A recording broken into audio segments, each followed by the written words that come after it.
I'm very delighted to introduce your senior host for this conference, the Chief of the Air Staff, Air Chief Marshal Sir Mike Wigston.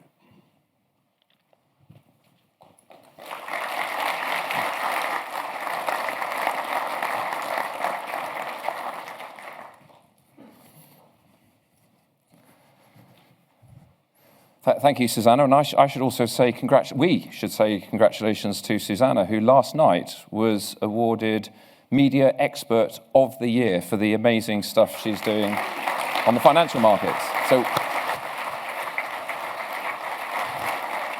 So we are indeed privileged to have you with us for these 2 days. Thank you. And as you will have picked up with a quite volatile sort of parliamentary week this week, it's to their great sorrow that both our Secretary of State and our Minister for Armed Forces are unavailable today. But as a sort of bonus for that disappointment, my counterparts, General C.Q. Brown, General J. Raymond, and I will take questions at the end of each of our keynote speeches. So please pay attention to what we're going to say, and then question us mercilessly at the end. I'll be delighted. Well, and good morning, everyone. And as I said in my opening remarks yesterday, it is fabulous to see so many of you here this week. The world's air and space chiefs, political leaders, and senior executives from the space and aerospace sectors. It says so much about our common cause and the personal friendships that underpin so much of what we do. I'm going to talk this morning about why that matters now, as much as it has ever done. Last year, as you heard yesterday, the United Kingdom government published the Integrated Review of Security, Defence, Development and Foreign Policy. It was a significant statement of Britain's place in the world and the role of the UK armed forces in that. The review recognised that the world we operate in today is increasingly fraught with danger and uncertainty. It's brought into stark relief by what we're seeing in Ukraine, the outrageous and brutal invasion of a sovereign country in Europe, something we all thought we had consigned to history. Ukraine is a vital test of our shared resolve to counter unprovoked bullying and aggression. It is a vital message around the world too, well beyond the security of Europe, where other allies and partners face constant and sometimes existential threats from state and non-state actors and proxies. Much of what I say today is shaded by the heroic and effective defense of Ukraine in the face of Russia's aggression. It underlines yet again the strength of collective defense through alliances of like-minded, responsible nations like NATO, now more united than ever. But what we have seen in Ukraine is a rallying call for all of us as air and space chiefs, and for those who depend on us for the decisive effects we bring to the fight. Because maintaining our leading edge will require our total commitment to adapting together at speed, to embrace technology, and to thinking carefully about the concepts that optimize it.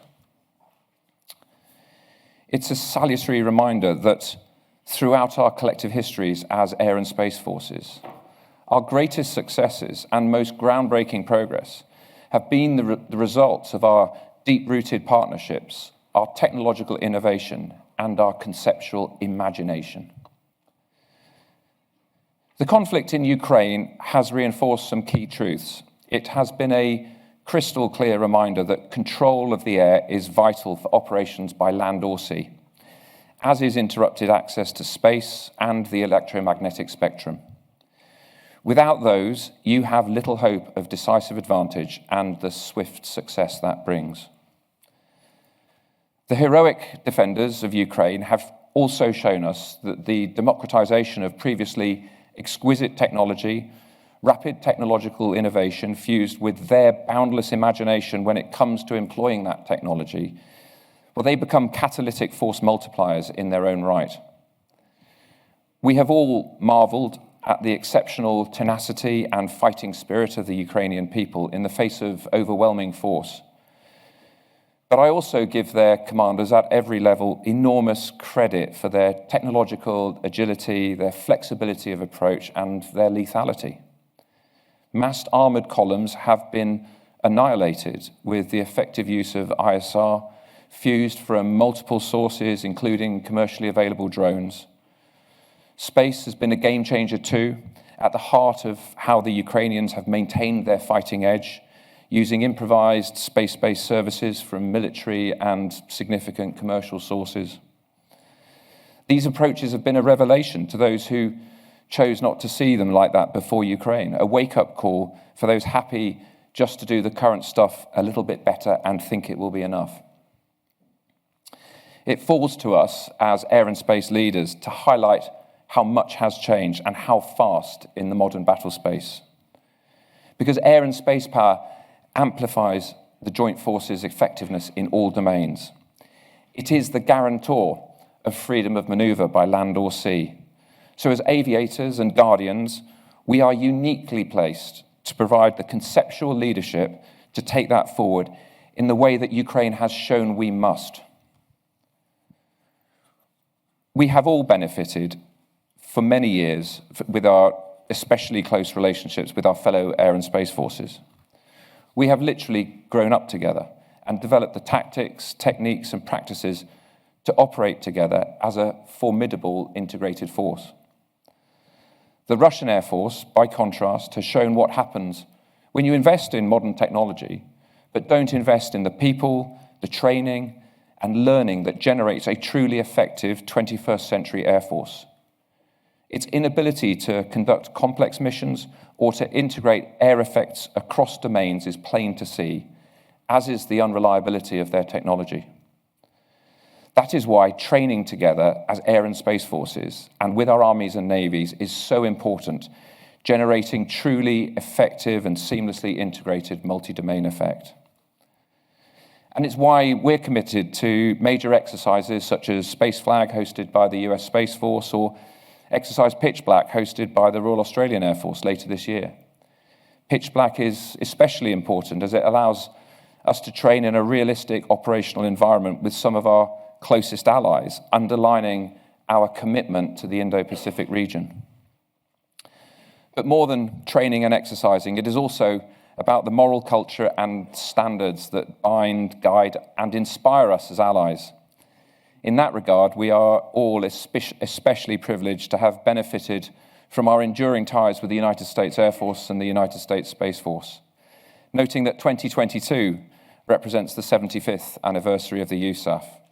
So on behalf of all of us, I think I can congratulate our lead partner, or is that younger partner, on reaching that significant milestone.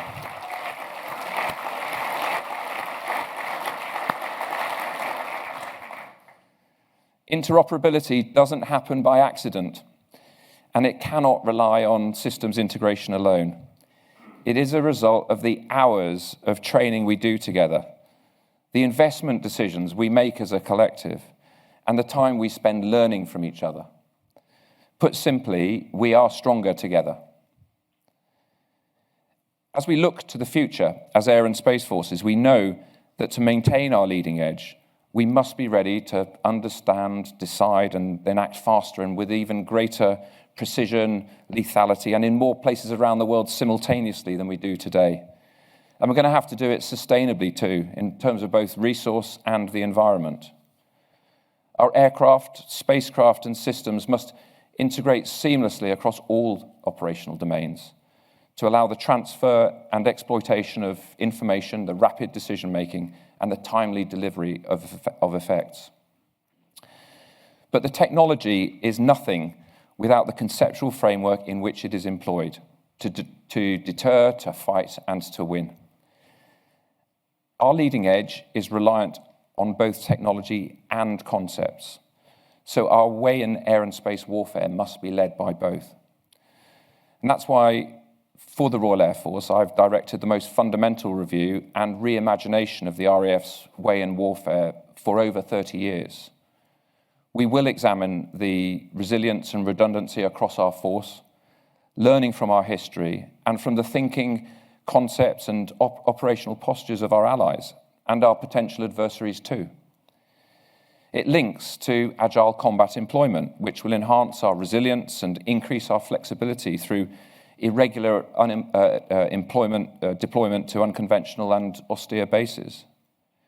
It embraces direct force employment, the flexible, unpredictable employment of our forces in air and space, designed to generate uncertainty in the minds of adversaries, whilst demonstrating capability and resolve to our allies.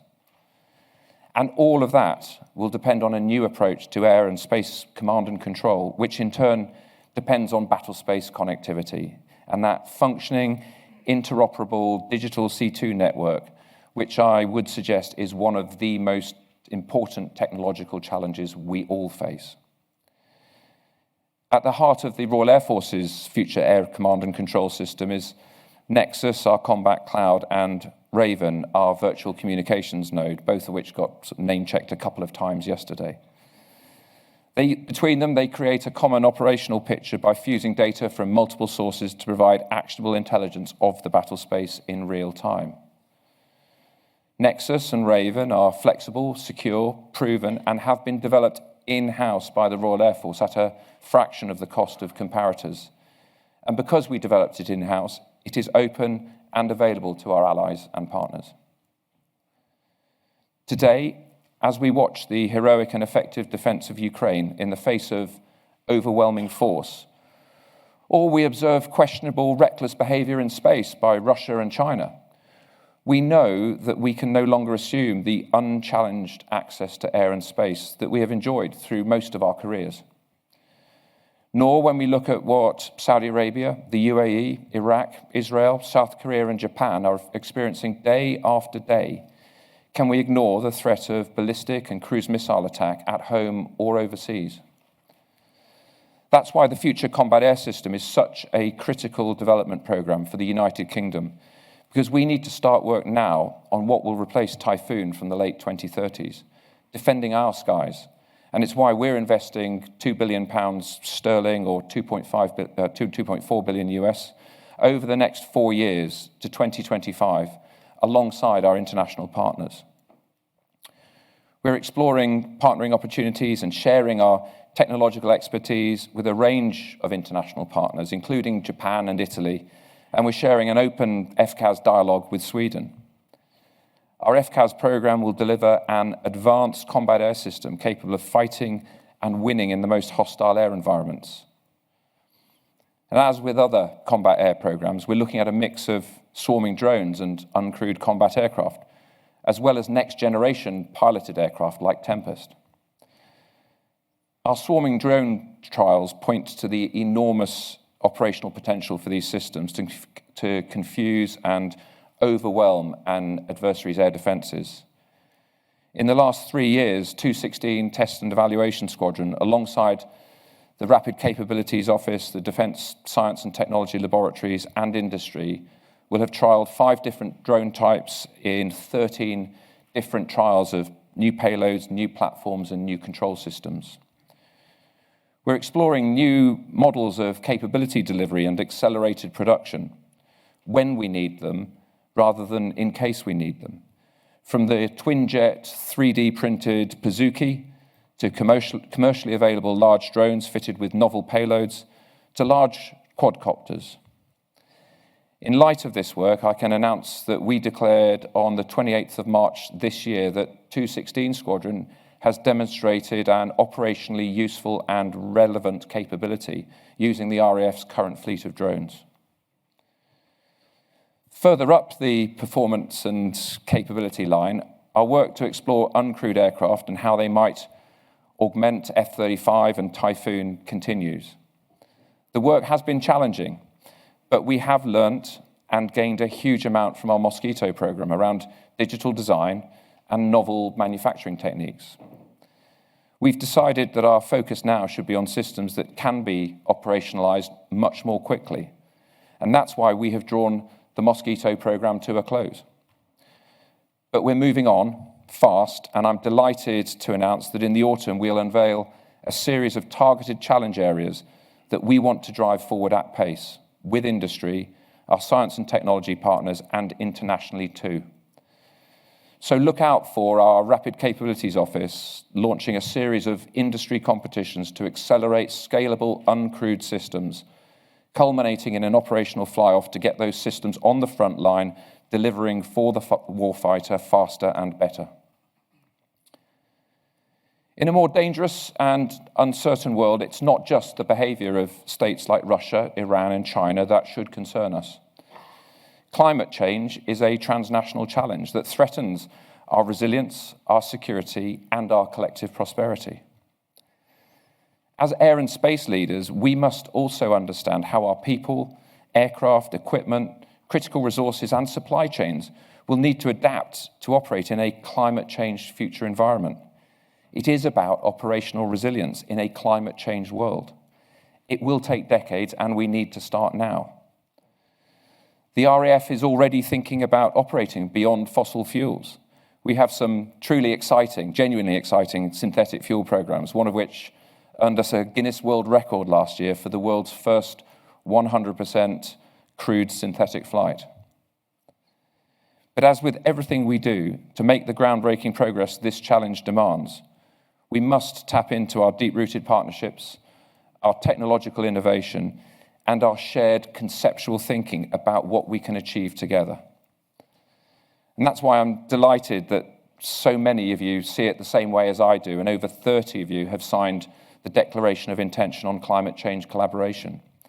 It signals our clear intent to work together to accelerate progress in becoming more operationally resilient and less dependent on fossil fuels and existing supply chains. This is the first such agreement on a global scale from the armed forces and signals our commitment to play our part tackling this daunting transnational challenge. When I spoke at this conference last year, I spoke about the founders of our air forces, people who were innovators and disruptors who had discovered this amazing new technology, understood its unlimited potential, and had to rebel against the organizations they were part of at that time, in our case, the British Army and the Royal Navy, to properly harness that technology. That innovative and disruptive gene is still in our Air and Space Forces DNA. And we see that day in, day out as our people deliver air and space power to protect all our nations.